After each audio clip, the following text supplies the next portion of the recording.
Idaho State Police say they've tested the final rape kit from a backlog identified in 2016 with more than 1,100 untested kits. This announcement comes after the Idaho legislature passed a bill back in 2016 requiring law enforcement agencies to send rape kits to ISP for testing. ISP is then required to test the kit within 90 days. Idaho Senator Melissa Wintrow introduced this legislation and has a background working with sexual assault victims at Boise State.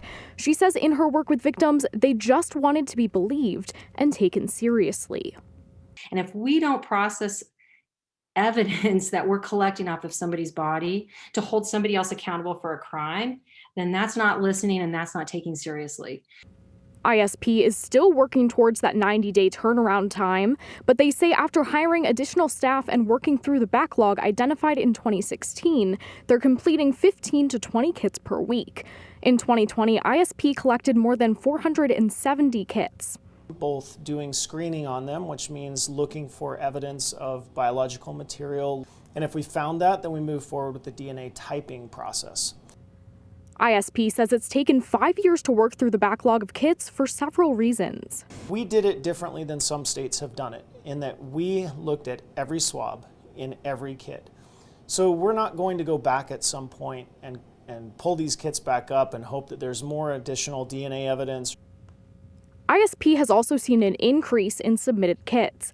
As we reported back in 2019, a law went into effect requiring ISP to test all kits. The previous law required ISP to test all kits unless a crime was determined not to have been committed or the victim said they didn't want it processed. This led to an estimated 100 additional kits needing to be tested each year. But part of it is an increase in the population in Idaho and an increasing crime rate that we see go along with the population increase.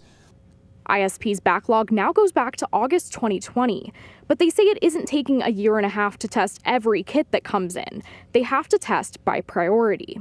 We have a serial rapist situation where we know that there's a risk to public safety. If we have a risk to victim safety, if we have someone out there that's making threats against their victim, that's a case that's also going to get moved up in the queue. Cases where the court or an investigator needs information to move forward with an investigation are also considered high priority. Anna Azalian, Idaho News 6.